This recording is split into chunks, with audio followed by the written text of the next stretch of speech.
네, 월요일 또 시작을 해볼 텐데 오늘은 시장 변수 대표님이 항상 가져오시는 거 호재부터 조금 체크를 해볼까 싶어요. 뭐 네. 악재는 사실 저희가 조금 다 아는 내용이니까 호재부터 짚어보자면 뭐 AI 데이터 센터 그리고 미국의 경제 지표 이렇게 두 가지를 들고 오셨는데 네. AI 데이터 센터는 어떤 걸까요? 뭐 말 그대로 AI 데이터 센터라는 게 사실은 우리가 이제 2023년부터 AI의 바람이 불었는데 AI를 많이 해야 된다 이럴 때 이제 꼭 필요한 게뭐챗 GPT부터 해서 AI 데이터 센터에 대한 수요가 이제 늘어나는 거고 네. 계속 증설을 해야 되니까요. 이러면서 이제 전력 문제다, 또 발열 문제다, 또 많은 고성능의 칩 문제다 이런 것들이 이제 파생적으로 나왔기 때문에 결국 모든 게 좀 AI 데이터 센터죠. 전력도 일반 데이터 센터에 대비해서 AI 데이터 센터는 20배나 더 잡아먹거든요. 그러니까 지금 뭐 마이크로소프트 같은 경우 이번 올해만 해도 뭐 100몇 조 투자한다고 하고 많은 업체들이 데이터 센터를 더 증설해야 하는 문제와 함께 파생되는 그 얘기들 방금 말씀드렸던 전력기기 문제라든가 네. 또 전력을 잘 끌어오고 하는 송배전 문제, 전선과 관련된 문제들 그리고 결국 이 전력을 뭘로 생산할 건데 이러면서 이제 뭐 에너지 관련해서 뭐 이게 화석이냐 아니면 원자력이냐 신재생이냐 이런 이제 에너지 믹스와 관련된 이슈들이 또 등장하는 것이거든요. 그래서 어쨌든 빅테크들이 이런 데이터 센터 그리고 AI에 대한 전반적인 투자를 멈추지 않는다라는 게 일단 가장 큰 호재라고 봐야겠죠. 네. 두 번째로는 이제 미국 경제 지표인데 파월 의장의 어떤 발언에 의해서 이제 올해 금리가 4번에서 2번으로 인하폭이 줄었다고 해서 그쵸. 시장이 조금 침체 분위기가 나왔었는데 지난주에 나왔던 여러 가지 CPI라든가 PPI 소매 판매 지표들이 예상치를 밑돌면서 금리를 뭐 이렇게 막 못 내리진 않을 것 같은데 네. 이제 이런 얘기 나오면서 이제 시장이 조금 풀어졌다 이런 생각을 하는 거고요. 악재 쪽으로는 아까도 아마 이 화면 나간 것 같은데 네. 이 얼굴 때문에 이거 무서워요 이제 이러시는 분들 있더라고요. 네. 뭐 트럼프의 이번 2.0 시대를 여는 뭐 이미지 뭐 사진이라고 얘기를 하는데 잔뜩 노려보고 있죠. 네. 전 세계를 대상으로 해서 미국에 이롭지 않은 나라 아니면 이롭지 않은 것들은 다 내가 물리쳐 버리겠다라고 하는 마가 정신이죠. 그렇죠. 미국을 다시 위대하게라고 하는 그런 이제 주장과 뭐 관철을 위한 어떤 의지 이런 것들이 표현되는 얼굴 상이 아닌가 생각이 드는데요. 어쨌든 지금 트럼프가 이제 내일 우리 시간으로 새벽 2시에 취임식을 하거든요. 네. 그러고 나면 뭐 무도회도 잠깐 하긴 하겠지만 그 다음에 이제 행정명령을 시작으로 해서 본인 스스로가 얘기했던 나는 24시간 동안 독재자가 될 것이다라고 얘기했던 네. 그러면서 나오는 각종 규제도 있을 것이고 또 과감한 바이든 정책에서 했었던 걸 또 반대로 다 뒤집어 버리는 네. 그런 규제 철폐도 있을 거예요. 대표적으로 이번에 LNG 관련해서 수출 못하게 바이든이 며칠 전에 막아놨거든요. 네. 근데 그거 풀어버리겠다고 또 공언을 하고 있기 때문에 그런 거 포함해서 많은 것들이 바이든 시대와는 좀 달라질 것이다 이렇게 얘기를 하는 거고 이게 이제 우리나라 같은 경우도 그렇지만 웬만한 나라들이 바이든 때 무역 수지가 좋았단 말이에요. 미국이 손해를 보면서도 많은 수입 물량을 끌어들이면서 우리나라도 뭐 무역 수지가 한 굉장히 500억 불, 600억 불 이 정도 나올 정도로 굉장히 많이 미국 쪽에서 돈을 벌었는데 트럼프 시대 때는 이게 어려울 것 같다는 거죠. 왜냐하면 니네들이 너무 이렇게 많이 벌어간 거 다시 토해내야 돼. 이게 이제 방위비 또는 LNG 같은 것들이나 아니면 보잉 비행기 이런 것들을 많이 사가가지고 무역 수지를 맞춰라. 네. 이렇게 얘기할 가능성이 높기 때문에 뭐 이런 이제 전략과 대책도 좀 필요한 상황이 될 거라고 생각이 드는 거고요. 그리고 뭐 정치 불안 이슈는 사실 우리는 좀 둔감해지긴 했는데 네. 해외에서 보기에는 이 평화롭던 한국이 갑자기 폭력이 난무하고 무법천지가 되는 것 같은 느낌을 보면 이게 과연 우리 한국에 좀 놀러 오고 싶을까 아니면은 투자하고 싶을까 이런 거에 대해서 조금 불안감을 느끼는 그런 네. 상황들이 나올 수 있음을 악재로 좀 구분을 해봤다 이렇게 말씀을 드리겠습니다. 좋습니다. 뭐 트럼프 1기 때랑 다르게 지금 2기에는 한국 정부가 사실 불안정하기 때문에 기업들이 조금 각자 도생하는 느낌이 있는 것 같아요. 지금 뭐 취임식에 참석한다고 정재계 인사들도 출국을 하고는 있지만 뭐 트럼프 이번에 뭐 100건 정도 행정명령 내린다고 하고 관세 이야기, 뭐 배터리나 뭐 이쪽은 계속해서 조금 영향이 있는 부분이니까 저희가 조금 체크를 해야 될 부분이 오히려 이런 쪽에 대응을 해야 될지 아니면 좀 기회를 가진 업종도 있잖아요. 뭐 태양광이라든지 아니면 또 뭐가 있을까요? SMR, 뭐 조선 이쪽도 있고 조금 나눠서 그러니까 저희가 봐야 되겠죠. 계속 얘기를 드리는데 많은 분들이 이제는 그런 쪽으로 해석을 많이 하는데 우리나라가 미국 대비해서 유리한 업종들과 섹터들을 중심으로 봐야 된다. 어차피 그쪽은 미국에서 아쉬워서라도 우리나라에 구애를 하거나 아니면 뭐 관세를 크게 때려가지고 막을 것들은 아니다라고 보는 거라서 대표적으로 뭐 조선과 방산, 원전, 전력기기 같은 이제 약간 하드웨어적인 좀 약간 무거운 이런 쪽의 섹터들도 있고요. 또 K푸드라든가 K화장품 같은 그런 쪽과 관련된 쪽은 우리나라에서 어쨌든 비교적인 우위를 갖고 있는 상황이고 글로벌 단에서도 한 1, 2등 내외의 어떤 포지션을 갖고 있기 때문에 이런 것들은 어쨌든 계속 키워 나가야 되겠죠. 그리고 아니면 우리나라가 약간 아킬레스건이 되는 반도체라든가 2차 전지의 협상에 이런 업종들을 딜이 밀어가지고 우리는 이런 걸로 너네들을 이겨낼 수 있거나 아니면 도와줄 수 있으니까 다른 쪽에서 관세를 뭐 너무 심하게 물지 말라든지 이런 식의 좀 협상이 좀 돼야 될 것 같은데 누가 지금 할 수 있을지 잘 어렵죠. 모르겠는 게 일단은 좀 여전히 좀 안개 속이 아닌가 그런 생각 들고요. 미국에서 여전히 이제 또 AI라든가 드론이라든가 뭐 로봇 같은 것들도 최근에 이제 많이들 이슈가 되잖아요. 미국의 어떤 주요 정책들 특히 머스크가 하려고 하는 신사업 우주항공 포함해서 뭐 자율주행 섹터까지 포함해서 이런 것들도 이제 모멘텀 플레이가 가능할 것이고 특히 최근에 제가 굉장히 좋아하는 단어 중에 그 게임 체인저라는 말이 붙는 섹터가 제가 보면 한 2개쯤 있거든요. 하나는 양자 컴퓨터고 하나는 유리기판 쪽이에요. 근데 양자 컴퓨터는 사실 우리나라가 1등할 수가 없는 섹터이고 유리기판은 대신 1등 할 수 있죠. 양산화 시점이 가장 빠른 기업을 비롯해서 SK와 LG와 삼성이 삼두마차가 전부 다 경쟁적으로 뛰어들었기 때문에 어떻게 보면 전 세계에서 가장 좀 헤게모니를 잡을 수 있는 섹터가 유리기판이 될 수 있다. 이런 생각에서 뭐 지난주에도 간헐적으로 강세를 쪘던 것이 그런 이유가 아닐까 생각이 들고 또 아쉬우니까 미국에서 보조금 받고 이런 것들이 나오는 것이 아닌가 생각이 듭니다. 좋습니다. 업종별로 조금 흐름을 짚어봤고 유리기판은 진짜로 게임 체인저가 될 수도 있겠다는 생각은 듭니다. 이렇게 호재와 악재 먼저 짚어봤고요. 이번 주 증시를 좀 짚어보자면 역시 뭐 트럼프 얘기는 계속해서 나올 부분인 것 같고 변동성에 대해서는 저희가 또 설날 연휴까지 앞두고 있기 때문에 변동성이 크게 나올까요? 크게 나올 것 같은데 그게 이제 어느 쪽이야라는 것들에 대한 것이 중요하겠죠. 주간 증시라 그래서 주말 사이에 주간 증시 전망을 해놓은 그 기사의 제목을 보면 전부 다 충격과 공포에 트럼프가 온다 이래가지고 변동성 확대, 주간 변동성, 뭐 증시 변동성 커진다 이런 식으로 다들 써놨거든요.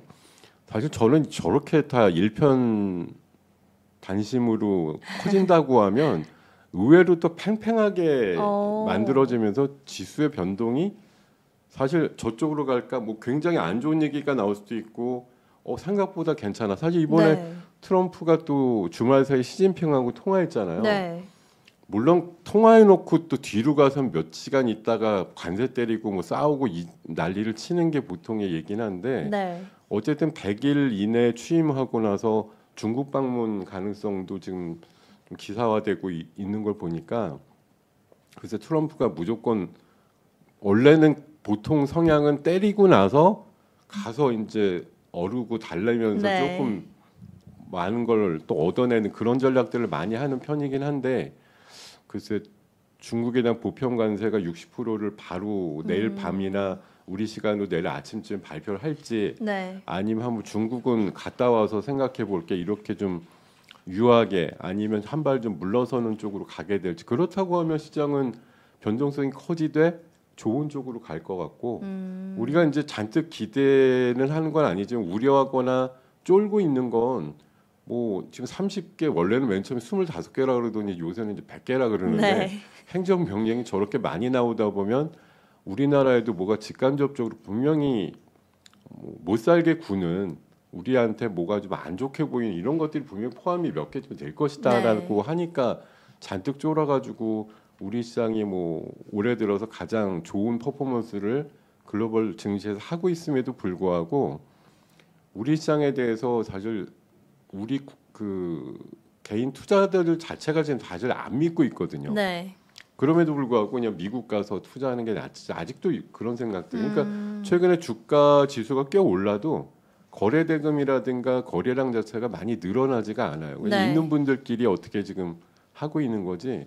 뭐 대기 자금들은 좀 들어온다는 얘기들이 있음에도 불구하고 종목별로는 좀 편차가 있습니다만 시장 볼륨 자체가 아직 확 커진 건 아닌데 이번에 트럼프의 어떤 뭐 정책적인 것들이 일단락되면서 수면 위로 드러났을 때 이게 우리가 우려했던 수준보다 약간 레벨 다운이 된다고 하면 시장이 그때 한번 난리치겠죠. 그러니까 저는 이번 주 다음 주는 이제 거의 휴일이기 때문에 오랜 이제 연휴를 앞두고 이번 주에 뭐 한번 대폭발을 시키고 정리를 좀 하고 나서 넘어가야 될지 그런 것들 이제 주후반쯤에는 또 고민들 하셔야 될 것 같은데 네. 제 생각에는 뭐 그동안 우리가 못 갔던 여러 가지 이유들이 한꺼번에 이제 응축이 돼 있고 트럼프의 어떤 정책과 관련된 행정 명령들의 수위가 기대보다 좀 못 미친다고 하면 뭐 굳이 줄이고서 가실 필요는 없다고 생각이 네. 들고요. 오히려 뭐 설 연휴 며칠 동안 안 했던 게 우리 1월 31일 날 하거든요. 네. 그날 한꺼번에 그냥 오. 왕창 그 터져버릴 수도 있다는 네. 그 터진다라는 게 꼭 나쁜 의미가 아니라 저는 되게 좋은 쪽으로 한꺼번에 오. 뭐 이를테면 코스피가 한 100포인트쯤 올라가는 네. 뭐 그런 거 나올 수도 있다라는 오. 생각이 들어요. 저는. 오, 알겠습니다. 너무 사실 트럼프가 지금 1기를 했고 2기이고 뭐 지금 100개다. 그러니까 공포감이 너무 많은 상황인 건 맞는 것 같아요. 그래도 너무 저희가 걱정을 하기보다는 어떤 재료로서만 생각을 하고 이게 오히려 취임식 이후에는 재료가 소멸될 수도 있다는 부분 그리고 그 수위가 그렇게 강하지 않다면 시장에 오히려 너무 나쁘게 작용하지는 않을 것 같다. 이렇게 조금 쫄지 말자라고 생각해 보면 될까요? 뭐 말씀대로 맞고요. 만약 대단한 수위라고 나오더라도 그렇게 나올 거라고 알고 있었던 그쵸. 거라고 하면 네. 뭘 더 놀랄 것까지는 없잖아요. 아 근데 이럴 줄 알고 우리 이 정도밖에 안 가고 있었던 거야 이렇게 보는 거고 저는 기업들은 또 영민해서 그런 결과들이 나오면 그거에 맞춰가지고 어떻게든 만든다고 저는 솔직히 관세만 보면 좀 그런 생각도 들어요. 네. 아니 중국은 60%를 매기고 캐나다랑 뭐 멕시코는 25%를 매긴다. 나머지는 10에서 20% 매긴다. 그렇게 하면 다 같이 올라가는데 뭐가 걱정이에요? 그러네요. 거기다 심하게 중국은 60%나 올려주시겠다는데 뭘 그렇게 걱정을 많이 합니까? 어차피 안 올리는 나라가 없다고 하면 다 같이 위아더 월드죠. 다 같이 올랐는데 우리가 조금 덜 오르면 네. 상대적으로 행복해 이렇게 볼 수 있는 시각도 있는 거지. 관세가 물론 관세가 오른다는 것 자체 때문에 뭐 세계 은행 같은 데서도 네. GDP가 0.3%좀 내려가요 뭐 이런 얘기하면서 충격을 얘기하는데 뭐 그렇게 또 경제 전망이 내려가면 금리 빨리 내리면 될 거 아니에요. 뭐 그런 식으로 또 풀어가는 해법도 있기 때문에 제 생각에는 이게 반드시 뭐 그냥 다 죽어라 이런 건 아닐 거고 다 죽으라는 법도 없고 네. 또 살아는 법을 기업들은 찾을 것이다. 저는 그렇게 생각하고 있고 네. 뭐 요새 이제 아까 말씀주신 대로 우리나라에 컨트롤 타워가 없어서 기업들이 각자 도생하고 있다라고 얘기를 하는데 네. 솔직히 우리 기업들은 각자 도생할 때 더 잘하는 것 같아요. 네. 정부에서 도와준다고 해서 뭐 규제 걸고 해봤자 실익은 거의 없지 않느냐 그런 생각이 좀 많이 들기 때문에 그냥 기업들 하고 싶은 대로 해 놔둬라 차라리 그러는 게 아마 다 결과가 날지도 모르겠다는 생각이 듭니다. 좋습니다. 채팅창에서도 다 같이 오르니 너무 걱정하지 말기 이렇게 해주셨는데 맞아요. 약간 이런 오히려 좋아. 그 안에서도 길을 찾는 이런 시각도 조금 필요할 수 있을 것 같습니다. 이렇게 체크 포인트 조금 살펴봤고 이번 주에 이제 뭐 움직일 네. 섹터들 뭐 이런 이야기 저희 조금 해봐야겠죠. 어떤 게 있을까요? 시간이 또 이러다가 지난번처럼 30분 훌러덩 넘어갈까봐. 네. 일단은 뭐 만인의 공통 섹터죠. 조선은 제가 지난주인가 얘기를 드렸나 뭐 제가 지난주에 좀 어질어질해갖고 네. 말씀을 조금 들이다가 그 시간이 엄청 그쵸, 오버가 시간이, 됐죠. 네. 제가 조선주 지금보다 3-4배 더 가야 돼요 이렇게 맞아요. 얘기 드렸었는데 네. 어쨌든 주후반까지 또 신고가 계속 그러니까요. 났잖아요. 예, 뭐 조금밖에 안 올랐다고 하실 수도 있지만 뒷북이냐 뭐 이런 분들도 있긴 있었는데 아우 저 이거 굉장히 앞북입니다. 네. 지금 현대중업 기준으로 한 3배 올랐거든요. 여기서 3배 더 올라야 10배거죠. 그러니까 제 생각에는 아직 더 많이 남았다고 생각하는 거고 뭐 어떤 분들은 이제 뭐 울산 한번 와봐라 뭐 이런 얘기도 합니다. 울산에 사람이 없어갖고 배를 누가 만드냐 이렇게 얘기하시는 분들도 네. 있는데 그래서 사람 없으니까 외국인 노동자들이 반장도 하고 그 용접하는 로봇도 나오고 이러는 거 아니겠어요? 어떻게든 뭐 수주가 왔으면 뭐 2-3년 걸리는 납기는 어떻게든 맞추겠죠. 뭐 그쵸. 우리나라가 아무 대책도 없이 그냥 수주만 받아놓고 나중에 납기 못 맞췄어요 이러는 정도는 아니니까 네. 너무 납기를 못 맞출까봐 걱정하실 필요는 없지 않나 그런 생각이 들고요. 지금 뭐 수주라든가 또 LNG 관련된 이슈, 환율 이슈 모든 게 조선주한테 유리하게만 돌아가고 있기 때문에 사실 그 속도의 문제지 계속 앞으로 전진한다는 생각에는 저는 뭐 추호도 의심이 없다 이렇게 네. 말씀드리고요. 원전도 지난주에 이제 그 웨스팅하우스와의 타결 지재권 그렇죠. 부분이 타결이 됐기 때문에 지난주 금요일 날 이제 아침엔 세다가 오후엔 좀 밀리긴 했어도 이 원전 수주라는 게 사실 매달 수주가 있는 게 아니거든요. 네. 올해 한 2-3건 있으면 또 한 1년 있다 또 한 뭐 한 2건 나라별로 이것도 순서가 있어요. 왜냐하면 동시에 진행할 수 있는 게 어차피 한계가 있기 때문에 네. 나라별로 뭐 한두 나라 정도 1년에 발주할까 이 정도거든요. 사실 그 정도만 따내도 되는데 지금 한미가 저렇게 동맹식으로 뭐 짬짬이란 분들이 또 있고 너무 퍼준 거 아니냐 이런 얘기도 있는데 어차피 비밀 조항이라 얼마나 퍼졌고 몇 대 몇으로 분배가 하는지 몰라요. 네. 어쨌든 아무것도 못하는 것보단 속도를 내서 여러 개 찜을 해가지고 나눠 먹는 게 더 낫다는 네, 평가를 네. 하는 게 그렇게 나쁜 생각은 아니라고 생각이 들고요. 하여튼 원전 이슈도 있다고 봅니다. 그리고 뭐 로봇은 말할 거 없죠. 지금 우리나라에도 그 굉장히 괜찮은 단지들 같은 경우는 그 로봇들이 지금 집 앞까지 배송을 해주는 게 이미 시범 서비스로 여러 단지에서 하고 있대요. 네. 네, 그래서 택배가 곧 여러분들 문 앞에 배송 로봇이 와서 띵동하고 우와, 누르는 네. 그런 띵동도 아니겠지 그런 이제 첨단 같은 데는 네.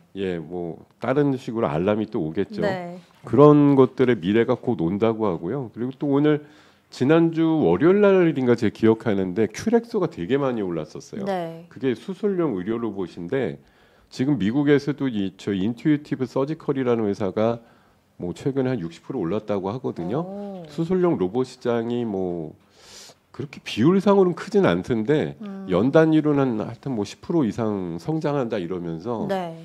우리나라 뭐 의료 로봇이라는 게 사실 뻔하거든요. 뭐 큐렉소 정도밖에 별로 생각이 네. 안 날 정도라서 오늘 큐렉소 움직이지 않을까 좀 그렇게 오. 생각이 들고 그리고 전력 인프라에 또 이거 말할 거 뭐 있어요. 그렇죠. 지금 조선도 한 3-4년치 일감이지만 네. 전력 인프라도 이제 5년치 일감이라고 얘기를 한단 말이에요.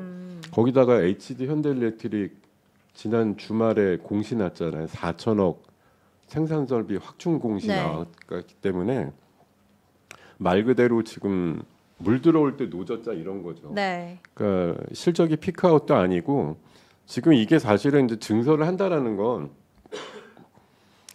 빨리 더 내 걸로 취해가지고 한꺼번에 많이 먹자라는 전략이긴 한데 그러면 이제 주기는 짧아지겠지만 증설한 이후에까지 보면은 단기적인 캐파에 따른 피크아웃은 더 지연이 네, 네. 되겠죠. 지금은 균일하게 그냥 갈 거냐 아니면 더 늘려서 단기에 뽑아 먹을 거냐 이런 걸 이제 결정하는 시기라고 저는 생각하는데 네. 일부 업체들이 저렇게 투자에 나섰다는 얘기는 결국은 조금 더 실적은 나올 것이다라는 걸 뭐 반증한다라고 얘기를 할 수가 있거든요. 네. 그리고 뭐 코인은 사실 이제 트럼프 취임 앞두고 또 막 난리가 났는데 뭐 또 밈 주식 밈 코인도 하나 만들었대요. 그러니까요. 트럼프 코인이라고 하나 만들어 갖고 지금 거기에 뭐 또 몇백 프로 갑자기 단기에 뭐 상승도 하고 아까 지금 올라오면서 보니까 영부인 코인도 하나 나왔다는 얘기들도 오, 있던데 네. 사실 이런 것들은 뭐 기능도 없고 어떤 게 없기 때문에 사실 그냥 인기에 편승해서 올라갔다가 뭐 갑자기 고개 돌려버리면 또 쑥 폭락하는 그런 네. 정도의 이제 밈코인들이라서 뭐 우리들이 이제 매매를 할 영역은 아닌 것 같고 다만 비트코인에 대한 이제 전략자산 문제라든가 정책 우선순위 뭐 행정명령 가능성 이런 것들에 대해서 조금 반응이 나오는 비트코인 그 오늘 아마 시간 외에서 금요일날 강했는데 갤럭시아 시리즈라든가 네. 뭐 우리 이제 옥션 시리즈 두 종목이 있고 뭐 핑거라든가 이런 것도 시간에서 강했거든요. 오늘 아침에는 아마 뭐 한 9만 원대 초반하다 갑자기 10,000불이 올랐으니까 2, 3일 만에 코인주들 한번 들썩거리긴 할 것 같다 이 말씀드리고 예, 제가 맨날 단독 뉴스 말씀드리는데 네. 사실 지난주는 좀 죄송했던 게 지난주는 안 움직였어요. 거의 시가가 고가 비슷해가지고 네. 그런 날도 있습니다. 그렇죠. 뭐 제가 뭐 100%다 웬만큼 뭐 5% 내지 10%는 시가보다 올라요 이렇게 자신할 수는 없는 것인데 네. 이번에도 토요일 일요일 두 기사가 나왔거든요. 제가 이제 한 가지만 예를 들어드리는 QRT라는 종목이고 네. 뭐 AA 반도체 관련된 이제 반도체 만드는 장비에 대한 검사를 하는 장비거든요. 이런 업체인데 뭐 대표가 10년 내 시가총액 1조 5천억 도전한다. 예, 굉장히 뭐 큰 꿈을 또 발표를 했고 올해 네. 한 120억 정도 영업이익이 나온다고 하면은 지금 조금 좀 싸다 이런 느낌이 있으니까 오늘 거래량 터지거나 뭐 거래 대금도 늘어나는 모습 나오면 시가보다는 그래도 좀 드실 게 있지 않을까 그런 생각이 좀 드는 상황이고 네. 종합해 보면 이거죠 뭐 맨날 네. 네. 자 지금 섹터에 대해서 보통 말씀을 드렸는데 네. 사실 이거를 보여드린 지가 최소 한 달에서 거의 이 중심 이 내용들이 한 2달째 사실 똑같아요. 맞아요. 트럼프 되고 나서 트럼프 트레이드 아니면 머스크 트레이드라고 네. 해서 얘기 나왔던 것 중에 뭐 잠깐 우주 넣었다가 빼고 또 뭐 산불 넣었다 빼고 네. 이런 정도지 중심은 늘 비슷했거든요. 조선하고 로봇, 전력 인프라, 자율주행, 원전, 유리기판 요거 정도 한 6개면 여러분들 이번 주 내내 플레이 하시는데 뭐 네. 예, 어렵지 않으실 거예요. 그러니까 이거 많이 올랐잖아. 2달 전에도 얘기 드렸던 건데 네. 이게 끝인 것 같으면 지금 말씀을 안 드리는 게 맞을 것 같은데 네. 위험해 보이거나 이격도가 아주 심하면 단기 조정 나올 수는 있는데 이 관련되는 섹터 자체가 끝났다라는 생각은 아직 안 들기 때문에 네. 올랐지만 더 갈 것이야 이런 관점에서 말씀을 드린다고 해석을 해주시면 좋을 것 같습니다. 알겠습니다. 결국에는 계속해서 큰 틀 안에서 움직임이 나오고 있는 거는 맞죠. 뭐 조선 원전, 방산, 전력, 조금 더 보자면 로봇이랑 뭐 자율주행, 원전, 유리기판 이쪽까지 결국에는 더 갈 수 있기 때문에 짚어주시는 부분인 거고 항상 짚어주시던 그 기업 관련해서는 이번 주에는 QRT 이제 반도체 장비를 검사하는 장비. 좋겠고, 네 오늘은 의료 로봇 쪽으로 큐렉소도 한번 관심 있게 보시면 어떨까 그런 생각이 좀 들었습니다. 큐 친구들이네요. QRT랑 큐렉소 오늘은 주목을 해보시면 좋을 것 같습니다. 네. 자 여기서 그러면 4부도 마무리 지어보고요. 오늘 말씀 감사합니다, 대표님. 네, 고맙습니다.